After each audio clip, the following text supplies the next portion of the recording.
we go back to The Guardian for our first story today, and it reads, African leaders push for recognition of colonial crimes and reparation. Algeria's foreign minister says African countries and people continue to pay a heavy price for colonialism.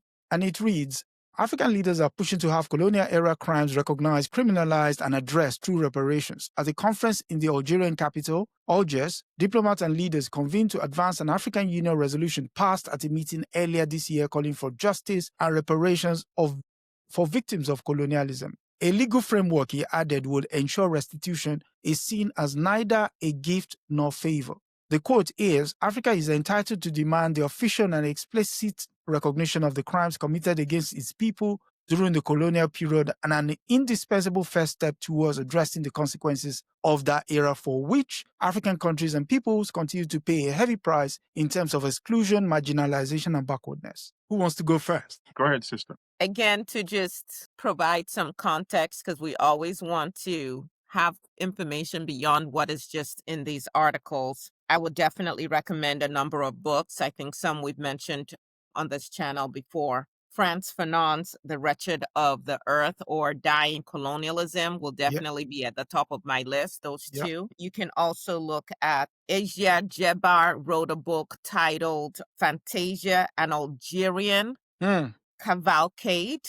It's actually written more as a novel, but it still gives you some information. And then just, again, this has to be, I think, number one in terms of books we've mentioned on this channel would be Walter Rodney's How Europe Underdeveloped Africa. And understanding that concept, and Ngugi wa Thiong'o's Decolonizing the Mind, and of course, Kwame Nkrumah looking at neocolonialism. Okay, so having said that, because y'all are building libraries, right? But just not buying books. We're actually going to read the books so that these things make more sense to us. I think that it is absolutely right for African leaders to be pushing to have these colonial era crimes recognized, criminalized, and addressed through reparations. And of course, Mehdi Hassan is doing a great job of exposing some of the arguments for reparations in Africa and in the Caribbean as well. And we know that CARICOM has also come together to advocate. They're jointly advocating for reparations through the UN with support from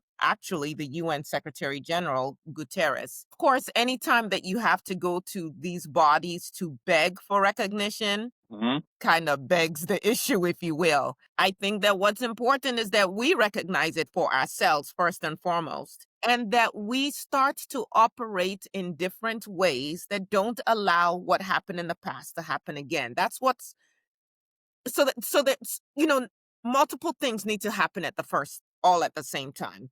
One is a recognition of this for ourselves. We are not teaching this history in Africa. Most Africans living today do not have an understanding of the history or of what these colonizers actually did. We don't talk about it and we don't teach it. So I'm going to say first, we need to educate ourselves. Educating ourselves means then that we move differently. So some of the deals and articles we're going to talk about later show that we still haven't learned this lesson in the way that we keep throwing our arms wide open to the very people who have proven beyond a shadow of a doubt that your lives don't matter, our lives don't matter. The other thing that I would say is if we understand that they are criminals, if we're recognizing these as crimes, then you don't open yourself up to be a victim again, at least not in the same way, right? Having said that, should they continue to push at the level of the UN? Absolutely. I think we fight on all levels. And here's what I would definitely say. Reparations are absolutely due.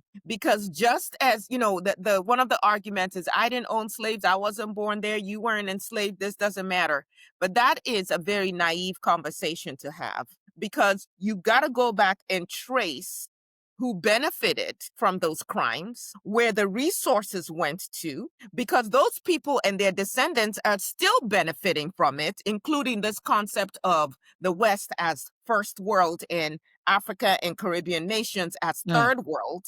So it's not like the benefit just dissipated. Someone is still benefiting from it today. And conversely, some groups of people are still being punished as a result of that. They're still bearing all of the scars of that.